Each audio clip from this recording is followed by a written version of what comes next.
This podcast is intended for a mature audience. Listener discretion is advised.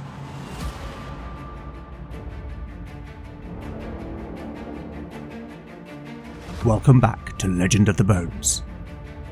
Following in the footsteps of giants, Legend of the Bones is a chimera.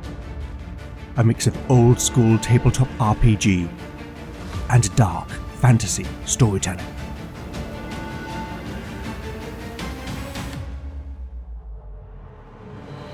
As its name might suggest, in Legend of the Bones the dice rule. There'll be no rerolls, no fudging the dice, no metacurrency. The roll of the bones will determine the character's destiny, and no one will be spared their fate. None shall escape the destiny of bone.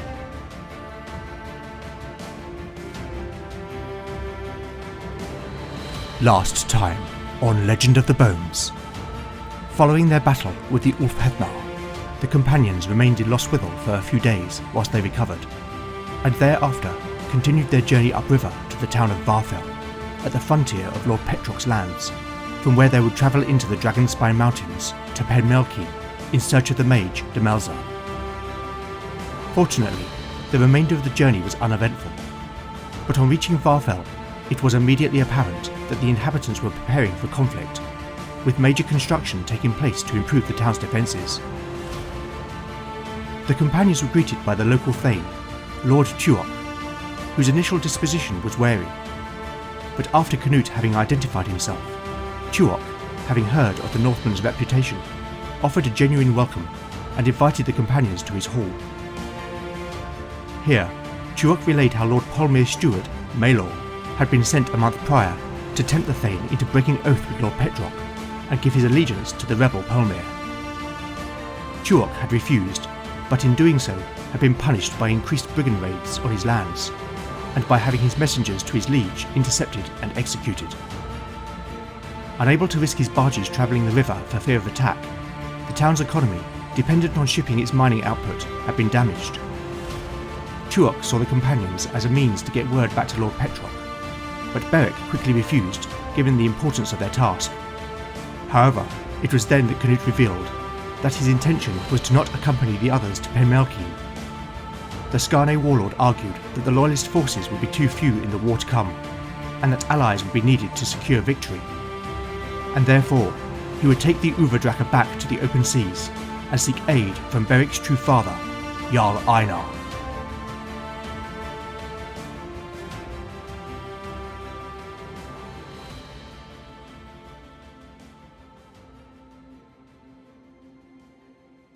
Chapter 55, Part 1, Day 58, Morning. Party status: Beric, 43 out of 43 hit points. Lena, 31 out of 31 hit points. Valen, 19 out of 19 hit points. Talion, 27 out of 27 hit points. Canute, 36 out of 36 hit points.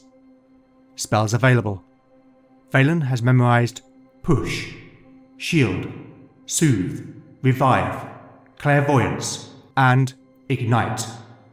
Talion has memorised Resolve, Poetic Prose, Pitch, Imbue, and Lullaby.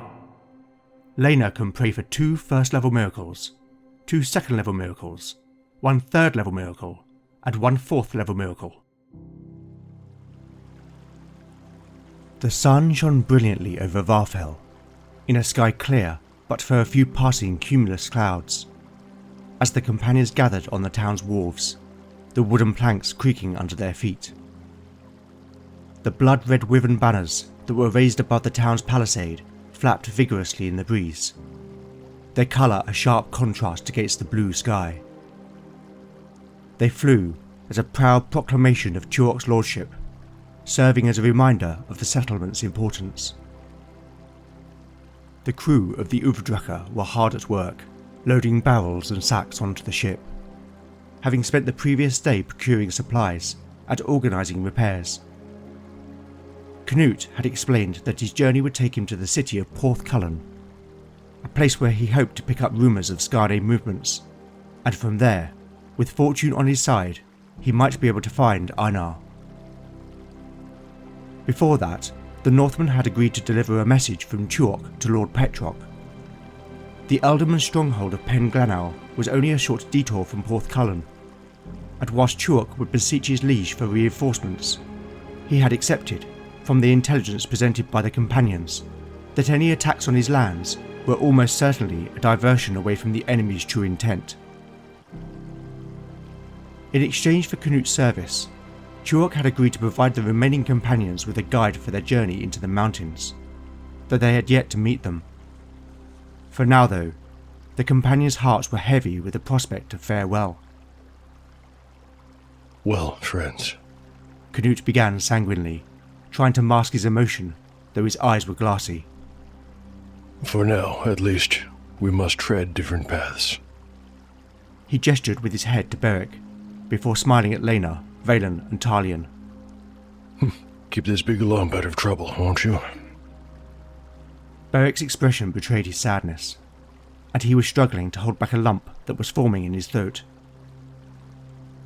Lena, eager to shift the mood, stepped forward with an air of determination, her voice steady.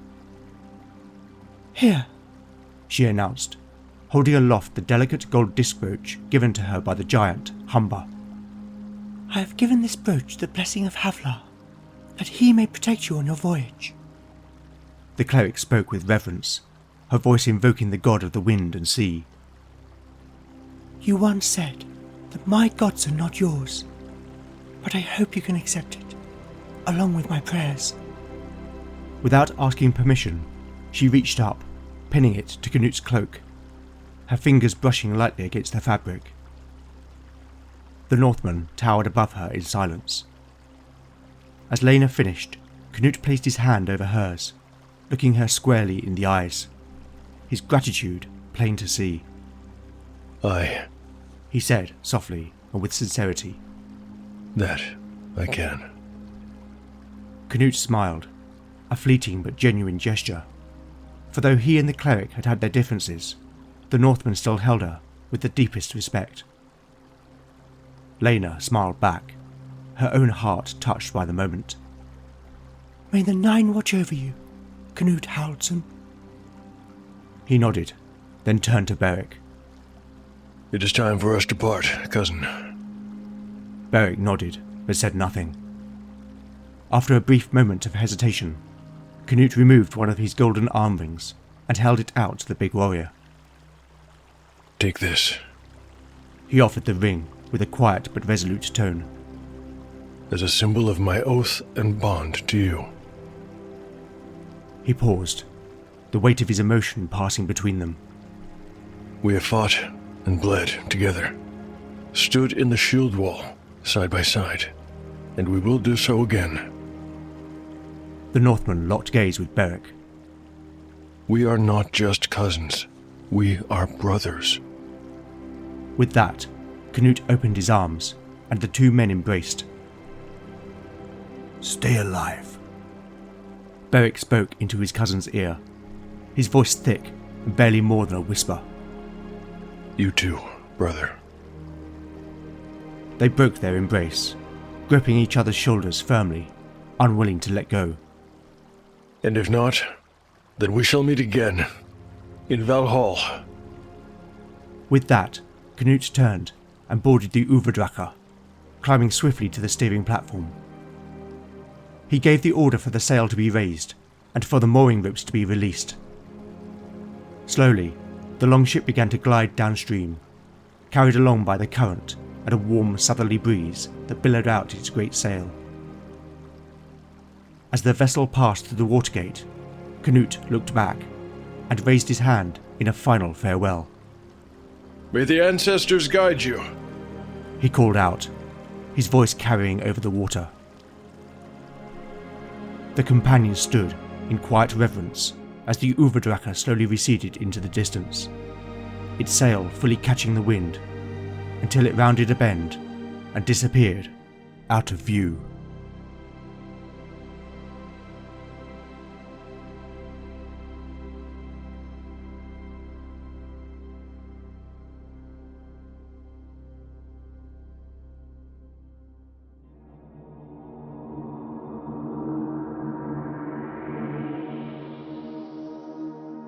So Canute has left the companions in search of Beric's father, Einar, in the hope of persuading him to fight for the loyalist forces of Power More.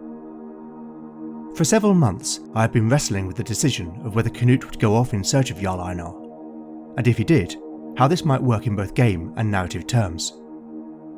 I have to confess that I have been putting off the decision for some time, but I have now found myself in the position where I can no longer ignore it.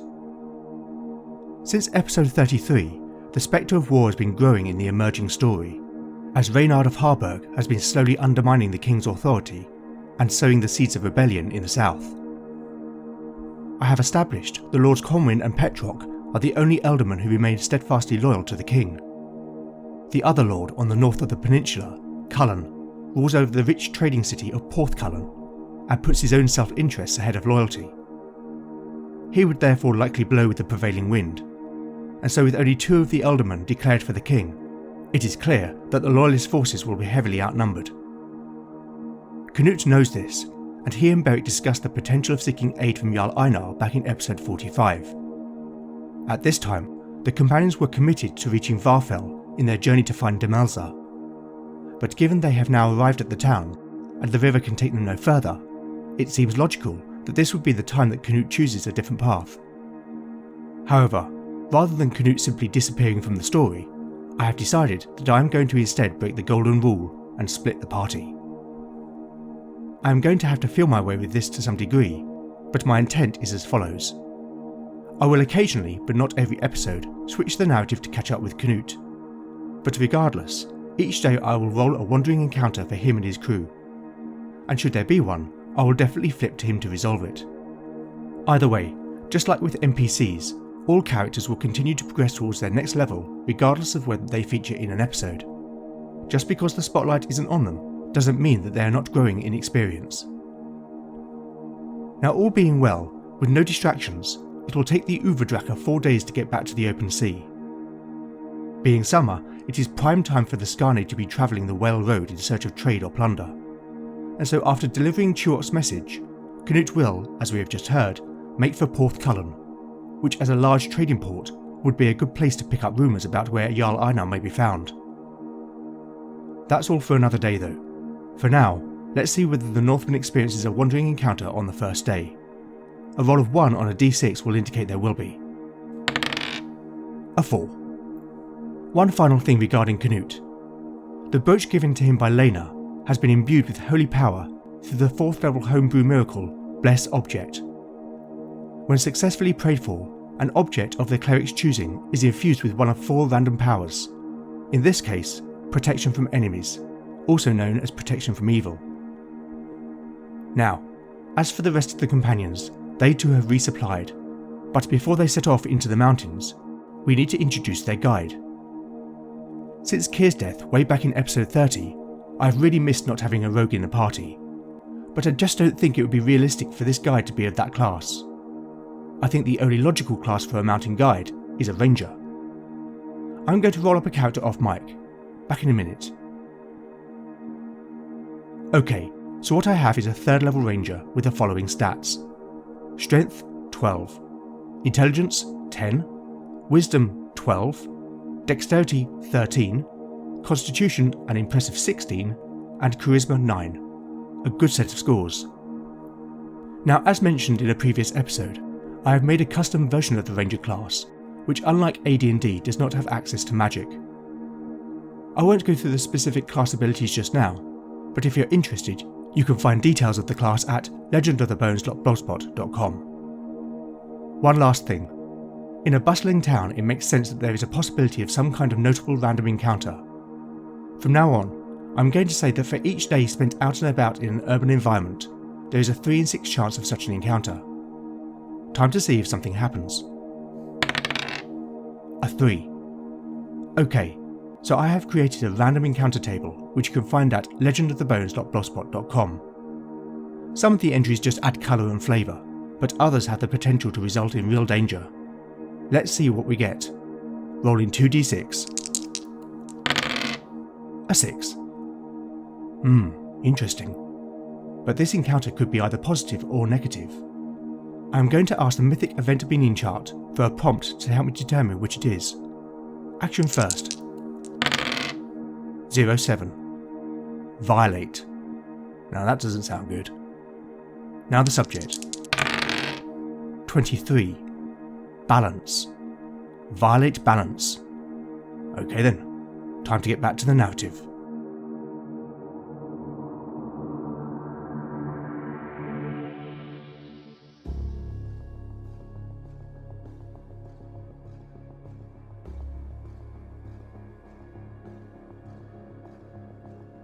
Chapter 55. Part 2. Day 58.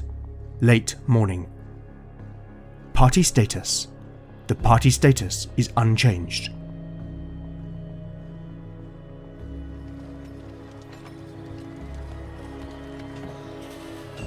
The companions made their way slowly back through the bustling streets of Varthel towards Lord Tuok's hall. Traders and shopkeepers called out their wares from colourful stalls and open-fronted buildings, while children darted between the crowds, laughing and playing. The townsfolk went about their business, on the surface at least, seemingly unconcerned by the looming spectre of war. Passing through a square, the companions observed the construction of a new temple. The core of the structure was largely complete, save the uppermost parts of the walls and the roof, and it was plain that it was going to be an impressive building. A huge treadwell crane creaked as it hauled up heavy stone blocks. Labourers scurried about on stout wooden scaffolding, while masons carefully chiselled intricate carvings of patterns, saints, and so-called mythical beasts. One such craftsman was carving what appeared to be a manticore. "Strange," Beric commented, narrowing his eyes from the brightness of the sun as he observed the men at work. "How so, Beric?" Valen asked with curiosity. The warrior turned to the mage. "That Lord Tuok would expend men on such an endeavour, when the town's defences are in need of strengthening." Beric's response brought a smile to Lena's lips. "It is not just that people's bodies must be protected in dark times, Beric. Their souls must be guarded as well." She gestured towards a group of nearby onlookers, who stood in awe watching the temple's progress. "And besides, a temple is a place of solace and hope." The warrior nodded at Lena's wisdom. "Aye, sure enough we need some of that." A sudden, loud crack echoed around the square, interrupting Beric's words, and for an instant the warrior thought it was the sound of thunder, though it was impossible on such a fine summer's day. Chaos erupted, with frantic cries of panic from near the crane, as the axle securing the two great treadmills snapped violently. Workmen scrambled back in terror as the crane's two treadmills dislodged from the platform. The men who had been in control of the guide ropes let go to avoid being crushed, causing the jib to swing away from the temple towards the crowd. The crane's load, suspended 50 feet in the air, was knocked out of kilter. Several blocks of cut masonry were thrown from the pallet and were sent hurtling to the ground, where they smashed with tremendous force, sending dozens of jagged shards in every direction. Get down!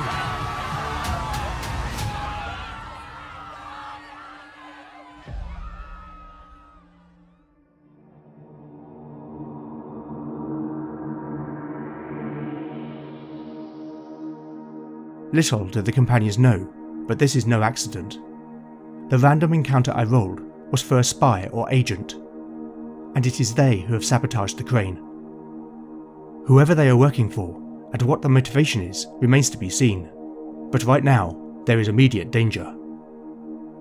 Firstly, I'm going to make an unmodified attack roll against each of the companions, to see whether any of them are hit by shards of masonry. Any successful hit will deal 1d8 points of damage. First up, Beric. An 11 is a miss. Lena. A 9 is also a miss. Now Valen. A 2, lucky for the mage. And finally, Talion. A 12, the bard also avoids being hit. Okay, let's see what happens.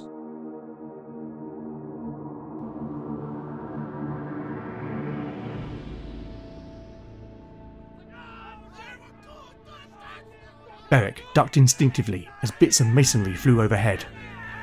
With the immediate danger past, he looked around and saw his friends were also unharmed. Getting to his feet, the big man surveyed the scene. The air was thick with dust that had risen from the crushed stones, and everywhere people were screaming in panic or crying in pain. Several people were lying motionless near the rubble. Others were staggering, covered in dust and blood. The workers who had flung themselves from the crane scrambled to their feet, eyes wide with shock and dismay. Their attention was on the scene of carnage that lay before them, and they did not notice that one of their number had climbed back onto the crane, a hatchet in his hand. Beric's eyes narrowed with suspicion. The man's face wore none of the shock of his fellows, and he seemed intent on some action. He moved to the spindle, where the rope that ran up to the jib was tethered. Lena must have seen the man also, for the blood drained from her face in horror. No! She exclaimed breathlessly. Move! Beric shouted at the folk who were still standing as he ran forward towards the crane. In their agitated state, those with enough of their wits about them began to run wildly from the perceived danger. But in their desperation to escape, several fell and were trampled underfoot. A young woman was barged in the chaos. She dropped the toddler that she was carrying and was swept away, crying out in terror for her child. Without a thought for her own safety, Lena sprang into action, rushing forward and pushing people aside. She scooped up the child, but now stood directly beneath the pallet, which swung precariously above her head. The man on the crane, hearing Beric's cry, looked up. For a moment he was startled at the sight of the big warrior charging towards him. The man sneered, then turning back, swung the hatchet down towards the rope.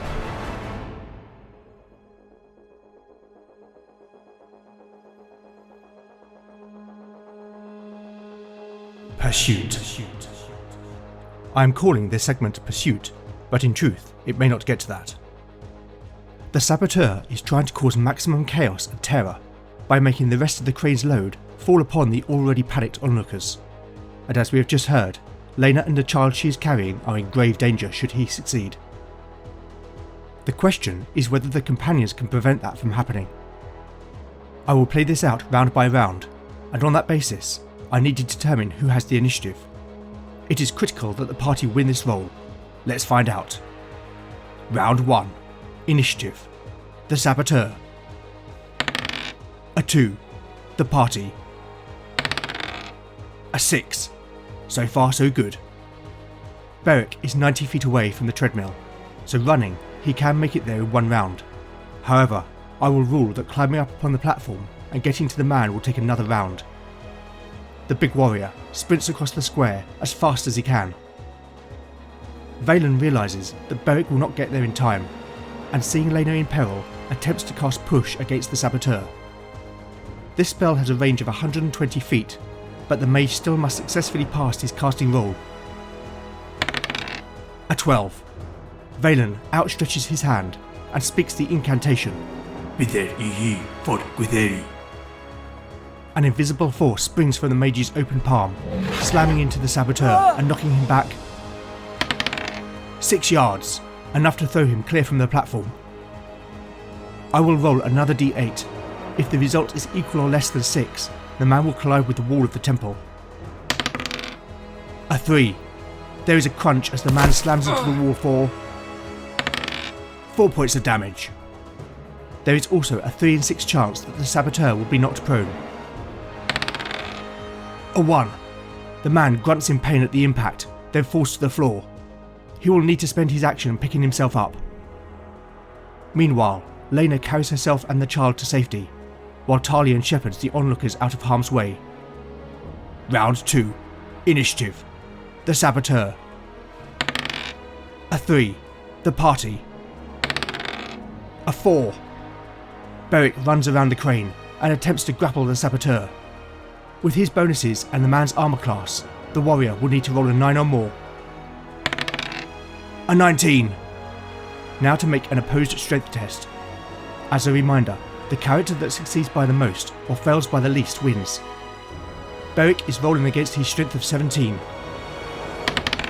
A 15, that's just 2 degrees of success. The Saboteur is rolling against his strength of 12.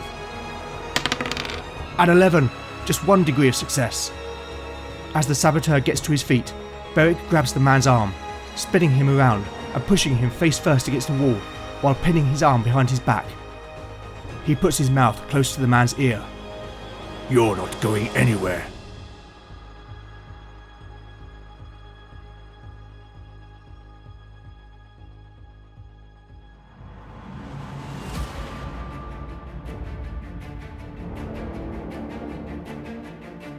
Thank you for listening to Legend of the Bones. I hope you've enjoyed the show. If you like what you've heard, then please consider rating and reviewing the show in your podcatcher of choice. Not only do I love seeing the feedback, but it really does help the show reach new listeners. As always, where would I be without my amazing cast of voice talent? Just one person to thank in this episode. Returning once again in the role of Canute is Jon Cohen, creator of Tale of the Manticore. Thanks, Jon. You always deliver, and I am ever grateful. I'll put Jon's links in the show notes. Now, the beginning of this month marked the 3-year anniversary of Legend of the Bones. I would like to take the opportunity to thank everyone who has contributed to and supported the show. Be that voicing a character, creating music, writing a review, or simply listening and giving it your valuable time. I am truly humbled by your support. You are the real legends. So thank you. On another note, it's amazing how the solo RPG podcast scene has really exploded over the past 2 years, and I am excited to announce that a bunch of us who put out shows have come together to create the Solo Roleplay Podcast Network.